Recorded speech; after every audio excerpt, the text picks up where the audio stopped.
My name is Susan Jennings. I'm Director of the Office of Sustainability at UMass Dartmouth, and I'm really delighted to welcome everyone here. I'm really sorry there's too many people to have everyone introduce themselves, but I wanted to say that we're really excited about the amount of people who are interested in a regional bikeway, and especially the amount of people who are interested in it for different reasons. As mayor of the city, I'm going to continue to do what I can to support this initiative because I believe it is a way to continue to improve the quality of all our lives for the greater Fall River area. So once again, I want to welcome you here to the ATMC and thank all of the sponsors for today's event. Thank you.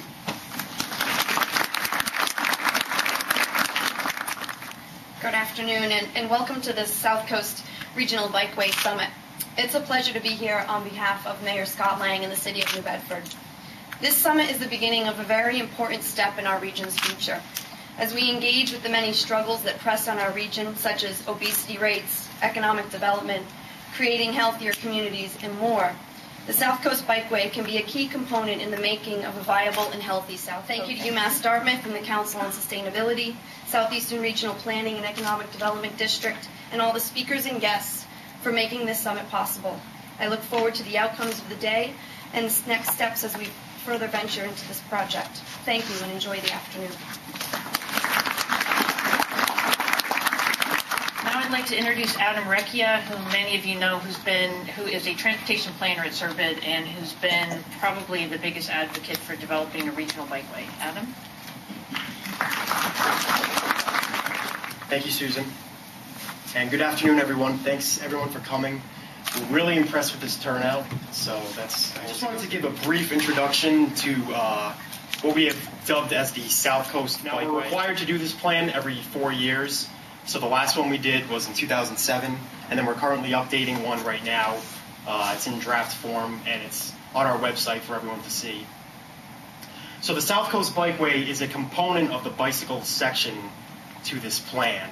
And it's a 50-mile network of both off-road multi-use paths, like the one right behind us here, and also bicycle lanes on roadways. And we have built into this plan connections to many important destinations around the region, and especially along the South Coast, including all the UMass campuses, all the proposed Southcoast Rail stations, and also our city and town centers, and most importantly, our schools. Because those are the major destinations for bicyclists in our area. Basically talking about connecting from the Rhode Island line in Swansea all the way through the South Coast and out to Cape Cod. And all these points in between, and all those destinations that I mentioned before as well. We've put our path into Google Earth, and we just have a little 10-minute sort of fly-through just to show everyone exactly the route that we would be talking about here for the Southcoast Bikeway. The bicycle lanes along Swansea Mall Drive. And then right here we have the Swansea Bike Path. This is all already constructed. And then finally right here you can see the new Veterans Memorial Bridge that's under construction. So this segment going across the bridge, I think hopefully within the next 4 to 5 years. So here we would have most likely on-road bicycle segments, and since these are one-way streets, we could have one going in either direction.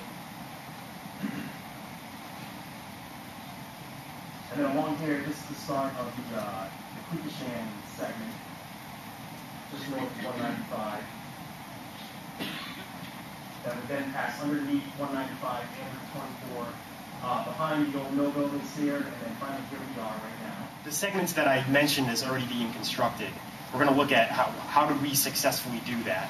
And we also want to look to other regions as well, particularly Rhode Island, since a major connection for this project would be to the East Bay Bike Path, and therefore the downtown Providence area, as well as the Blackstone River Bikeway, up through Rhode Island and up to Worcester even. So that pretty much concludes my segment. Are there any questions, specific questions? It's wonderful and pretty amazing to see you all here today. It was about, I guess, 4 months ago in November that Mass in Motion Fall River and Mass in Motion New Bedford and Fall River Park advocates organized a bike ride starting from one group starting from Fall River, one group starting from New Bedford, and meeting at Cornell Pond in Dartmouth. It was a miserable November day, and 65 people of all ages from 7 to 70 showed up and rode and enjoyed the beauty and the history, which it was documented in this map thanks to Al Lima and the historical societies of the town. So in spite of the economy, I think the time has come. And I think what is great is that we are here to be ready for when things begin to turn around and the money is there. We will be ready to move forward, and we will have already started. So I want to introduce this panel. I'm going to introduce them all so we can move right on. We will start with Michelle Paul. I like this. John Crompton from Texas A&M coined the acronym GRAMPIES, Growth in Retired Active Money People in Excellent Shape. And the beauty of this is you don't have to be a moneyed person to enjoy these greenways, nor do you really have to be in excellent shape. But we are seeing an increasingly active group of retirees. The Quikasham Greenway, which Adam flew over before, and this beautiful rendering is thanks to Al Lima, will be the centerpiece of, or at least one of the centerpieces of Fall River's Bikeway, the other coming down along Duval Street. And it will connect down, riding right past Whites and Westport and connecting right here.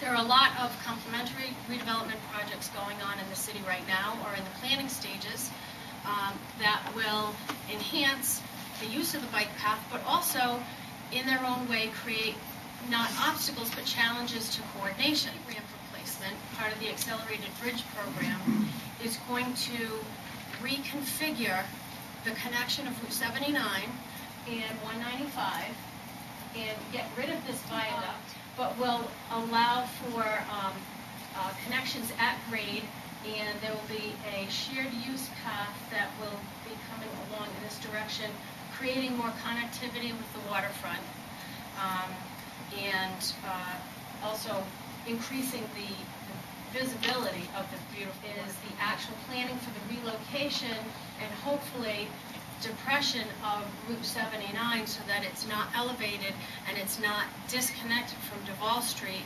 We're really looking into planning for a boulevard type of connection so that it may slow traffic down a little bit, but that's not a bad thing. It will allow you to be able to see both sides of the roadway and be able to see the waterfront from the east side of Duval. Another project is City Pier redevelopment. You can see over here, there's Point Gloria's over here, and there are walking trails all along here. And they're actually very, very well used, but this is a gem that has laid unused for years because there was contamination that was present before the city took control of that piece. Let me be very brief about a couple of important points. Before I do that, I just want to acknowledge, Renee was here just a moment ago, but from New Bedford, our outstanding Commissioner of Public Health, Marion Souza. Just wave your hand up in the air there, Marion. Marion is as aggressive a salesperson for public health in New Bedford as anybody possibly could be, and very obviously supportive of all of the opportunities that there are in New Bedford to get people out and move on.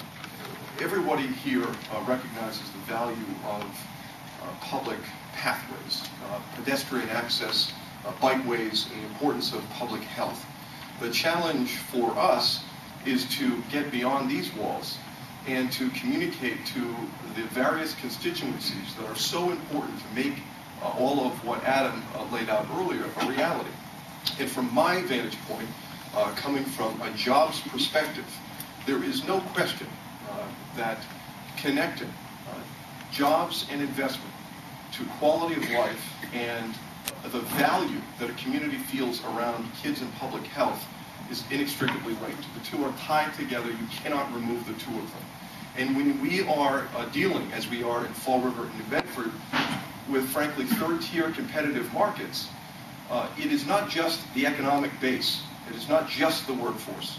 It's not just our good infrastructure that's already in place that makes the sale happen, that allows that decision maker to expand who might already be here, or someone in the emerging markets that New Bedford and Fall River are successfully attracting.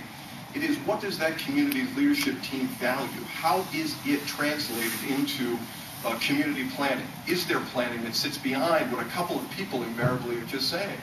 And what is demonstrated by this attendance here and by the professionals that are on this panel is that there is a very strong sense of that connection.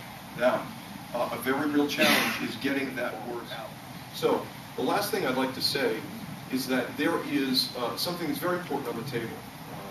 Julie and Pauline are funded through a Mass in Motion grant. And that grant, under the governor's budget, because we are living in such difficult economic times, has been slashed.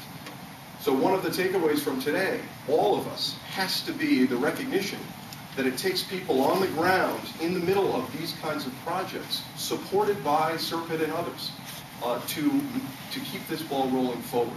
These are important projects. They are very complex, very difficult, and while the NBEDC, myself and Derek Santos, and other members of my staff are fully supportive, the reality is we need these two outstanding leaders to make sure this all happens in the future. And in New Bedford, we are very fortunate to have several projects that are not 10 years from now, but that Riverwalk we're hoping will come to be within the next 24 months. The boardwalk on our dike we're hoping to come to be within the next 36 months. And we already have a beautiful and lengthy East Rodney French, Fort Tabor, and West Rodney French bike path that Adam pointed out that is already there that connects you to the ocean. And if you haven't been on it, I invite you to please come to the city and just park at Davies Locker, or grab your bike, or your family and just walk along the roadway. It's absolutely one of the most beautiful areas in all of Massachusetts. So having said that, there are two takeaways. The first is we have to communicate that this is not just about good public health, it's not just about the environment and sustainability, it's about jobs and economic development, a very important takeaway to people that are otherwise skeptical. And then the second is we all have to work together to make sure that in House 1, the Mass in Motion grant is reestablished. Okay, folks? So thank you very much.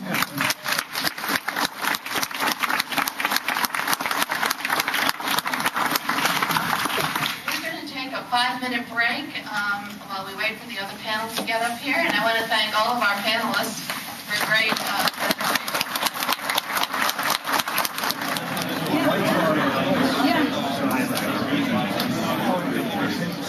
So we've heard a little bit about the obstacles, challenges, as well as some of the perceived benefits of the Southcoast Bikeway. So now we want to talk a little bit about where we've already had success, not just in our region, but in both of our regions on either side of us as well, meaning Rhode Island and the Cape Cod region. So we have 5 panelists for this afternoon. I'm just going to briefly introduce them all, and then we'll call them up, or they can chat from their seat. I wanted to start out by talking a little bit about what went on before in the economic development. That has been an amazing thing as far as driving bicycles on the Cape. I'll talk about the planning process. My name is Eric Weiss. I'm the trail coordinator for the East Coast Greenway, which is the 2,900-mile bike and ped network stretching from Maine's Canadian border at a town called Calais on the St. Croix River across from New Brunswick, down to the southernmost point marker in Key West, that big buoy, the iconic symbol of Key West. And today, we're very excited that the route is 26% complete, more than 1/4 complete, as a traffic-separated facility. And we bring our alternate route from Providence to Boston, but via some sites of historic and cultural and natural value. Bring it through historic downtown Fall River and historic downtown New Bedford, probably the two most under-recognized, beautiful historic downtowns in southern New England. Bring it out through the Cape, up through the arm of the Cape to Provincetown, and then via ferry, either to Plymouth or to downtown Boston. And by doing so, and combining that alternate route with the East Coast Greenway spine, Boston to Worcester to Providence, what we've done is created a 4 or 5 day bicycle tour that people will come from all over the world to ride. Today, please find me after the summit in the hallway, and I'd love to chat with you about this and maybe put together a follow-up meeting where we can talk about this some more.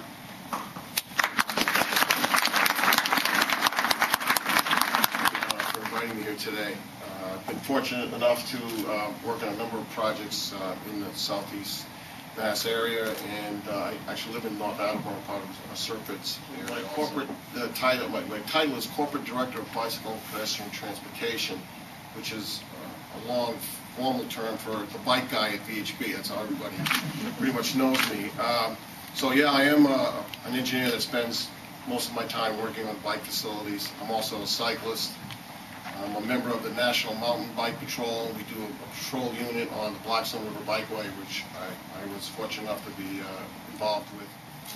And Adam, we are just thrilled to have one of 4 miles built after 13 years of work.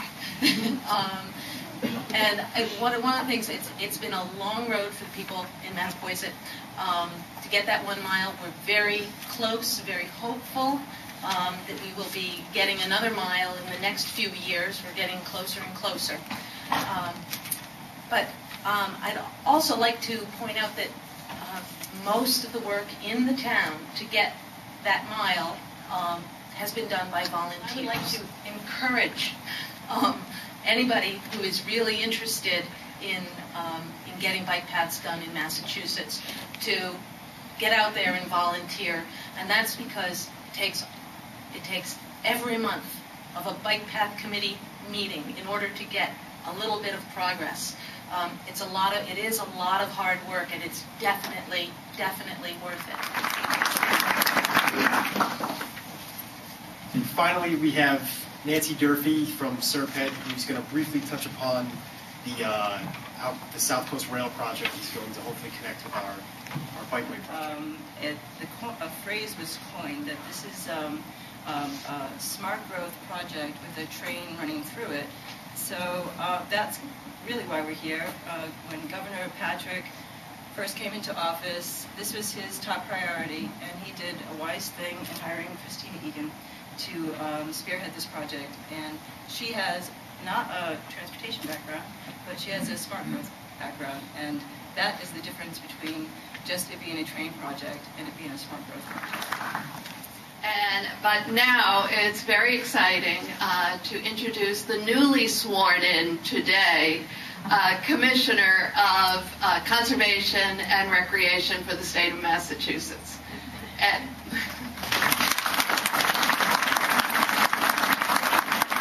I'm very proud to be part of a state administration at this point that I think not only gets it, but also wants you to know, both from Governor Patrick and Lieutenant Governor Murray, how committed they are to projects across this Commonwealth, that they truly do believe that the quality of life that they seek to enact for citizens of the Commonwealth extends to every corner of this Commonwealth, including down here in the South Coast.